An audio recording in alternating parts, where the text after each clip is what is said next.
Good morning everyone. मैं खुशी अपनी साथी संगीता के साथ सब theme social innovation for sustainable living के under title to study the problems of adolescence and their possible solutions को आप सबके सामने रखना चाहूंगी। साथियों, एडोलेसेंस सपनों, संभावनाओं और प्रॉब्लम से भरी हुई अवस्था है और ये 6 महीने का लॉकडाउन मेरी लाइफ का सबसे चैलेंजिंग पीरियड था। भाई का मुझे पढ़ाई के लिए फोन ना देना, कंप्लेंट करने पर मुझे ही सुनाया जाना कि ना तू पढ़ लिख कर कलेक्टर बन रही, रोते रोते बस सारे दिन घर का ही काम करते रहना। एक दिन तो मैं इतनी निराश हो गई, लगा कि शायद मैं आगे कभी पढ़ ही ना पाऊं। तभी स्कूल खुले, मैम ने तसल्ली दी, बेटा डोंट वरी, सब हो जाएगा, हम तुम्हारे साथ हैं। कुछ दिनों बाद मैम ने हमें एनसीएससी पर चर्चा की और हमें सजेस्ट किया कि क्यों ना तुम अपने एडोलेसेंस की प्रॉब्लम्स पर कुछ वर्क करना चाहोगी, इससे तुम बेटर फील करोगी। मैंने तुरंत हाँ कर दी और अपनी साथी के साथ काम करना शुरू कर दिया। मैम ने हमें एक बुक दी, हमने उसे पूरा रीड किया, सोशल साइंस को एक्सप्लोर कर जानकारी इकट्ठी की, पाया 10 से 19 वर्ष की आयु किशोरावस्था कहलाती है और ये हर तरह की बदलाव की अवस्था है, स्पेशली हार्मोनल चेंजेस के कारण। हर परिवर्तन हमें दुविधा में डालता है पर हमें कोई सीरियसली नहीं लेता और कुछ तो इस उम्र को पार ही नहीं कर पाते। देखिए कुछ भयावह तथ्य। 2016 में 9,475 टीनेजर्स ने सुसाइड कर लिया, जो कि बढ़ते बढ़ते 2018 में 10,159 हो गया। 7.3% टीनेजर्स गर्ल्स इमोशनल डिसऑर्डर का शिकार होते होते डिप्रेशन तक पहुंच जाते हैं, जो कि सुसाइड का मेन रीजन होता है, क्योंकि वो ही उन्हें अपनी टेम्पररी प्रॉब्लम का परमानेंट सॉल्यूशन दिखता है। 56% गर्ल्स एनीमिक पाई जाती हैं, 9 में से एक लड़की सेक्सुअल अब्यूज का शिकार हो जाती है और 93% अब्यूज करने वाला जानकार ही पाए जाते हैं। 1000 में से केवल 318 रेप के केस ही पुलिस में रिपोर्ट किए जाते हैं। इन दुर्भाग्यपूर्ण तथ्यों के मेन कारण है failure in exam, health problem, physical and mental, sex discrimination, sexual abuse. इन सभी प्रॉब्लम की पड़ताल के लिए हमने एक प्रश्नावली बनाकर सर्वे करने के बारे में सोचा और अपनी फ्रेंड स्कूल की टीनेजर्स गर्ल्स के बीच रिलेटिव और फ्रेंड से जूम मीटिंग और वीडियो कॉल के द्वारा इन सभी प्रश्नावली के प्रश्नों को कुछ प्रश्नों के आंकड़ों को मैं आपको पाई चार्ट की हेल्प से समझाना चाहूंगी।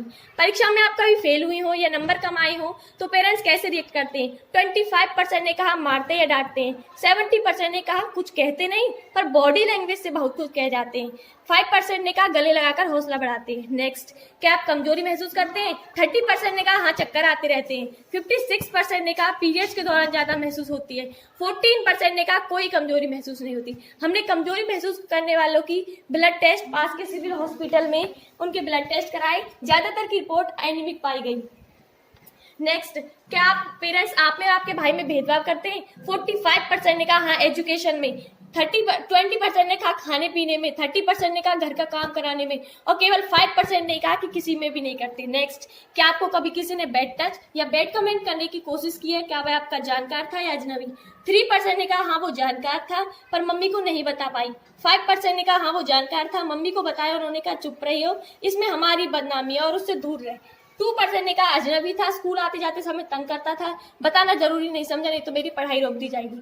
90% ने जवाब ही नहीं दिया, चुप रहे।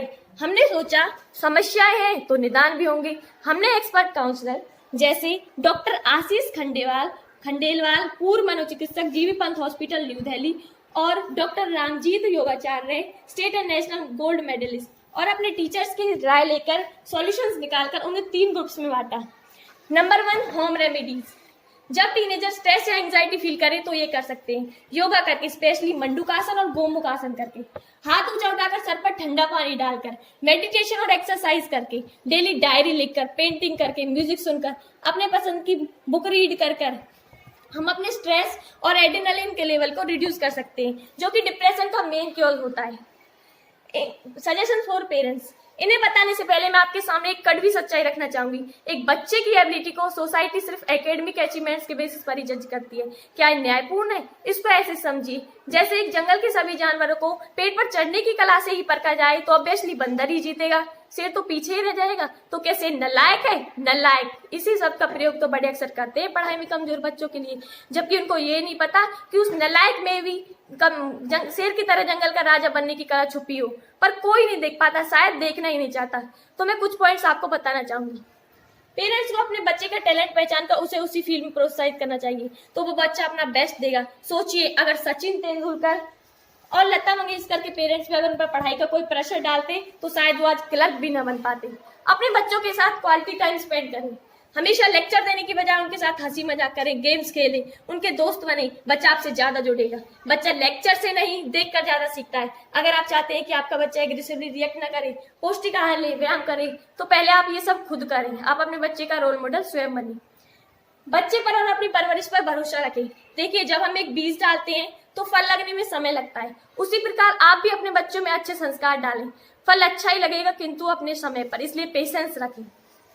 बच्चे की प्रशंसा दिल खोल कर करें।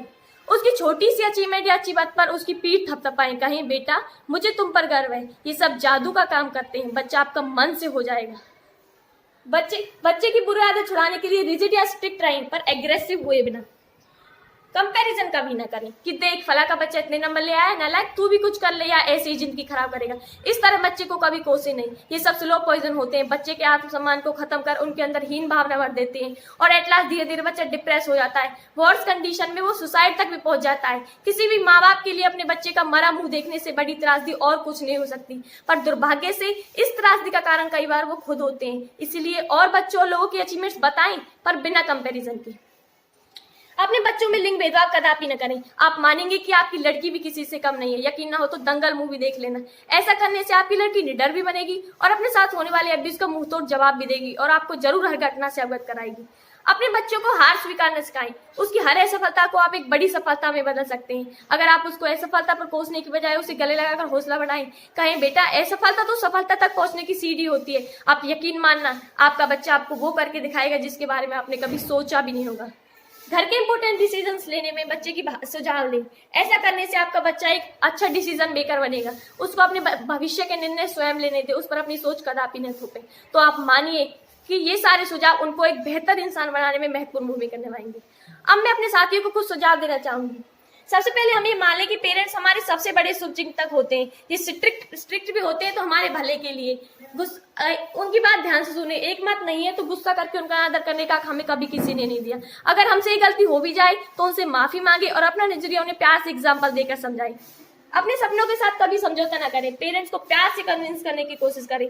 यकीन करें, अगर आपकी मेहनत और सपने सच्चे हैं तो यकीनन वो आपका साथ देंगे। उन्हें झुकाए नहीं, वो आपके माँ बाप है, उन्हें समझाएं। पौष्टिक आहार लें। जंक फूड को रोजमर्रा की आदत ना बनाएं। डेली एक्सरसाइज करें। गैजेट्स को चलाएं क्योंकि ये समय की मांग है, पर गैजेट्स आपको चलाने लग जाए ऐसी एडिक्शन की नौबत ना आने दें। घर के कामों में पेरेंट्स के हाथ बटाएं क्योंकि वो मशीन नहीं है, वो भी थकते हैं, उनका सहारा बने। अपनी आवश्यकताओं को अपने पेरेंट्स की कमाई से ऊपर न बढ़ने दें क्योंकि उनके अंदर आत्मग्लानि लाता है। लाइफ में चुनौतियां स्वीकारें, पर बिना इस बात के डर के कि हार जाएंगे। हम कभी नहीं हारते। अगर हम अपनी असफलता से सीख लेकर दोबारा प्रयास करते हैं, हम तो जरूर जीतते हैं। लाइफ में हम या जीतते हैं या सीखते हैं। तो साथियों, इसी आशा के साथ कि हमारे प्रोजेक्ट वर्क किशोर और उनके पेरेंट्स के बीच हेल्दी रिलेशन बनाने में हेल्पफुल रहे और समाज में नवाचार लाकर हमें सतत जीवन जीने के लिए प्रेरित करें, क्योंकि मैं अपना कह सकती हूँ इस प्रोजेक्ट ने मुझे इमोशनली बहुत स्टेबल किया है और मेरा रिलेशन मेरे पेरेंट्स के साथ और भी मजबूत हुआ है। तो साथियों, अगर आप भी इन सभी सुझावों पर अमल करेंगे तो निश्चित रूप से एकदम स्वस्थ और समाज का निर्माण करने में महत्वपूर्ण भूमिका निभाएंगे। धन्यवाद।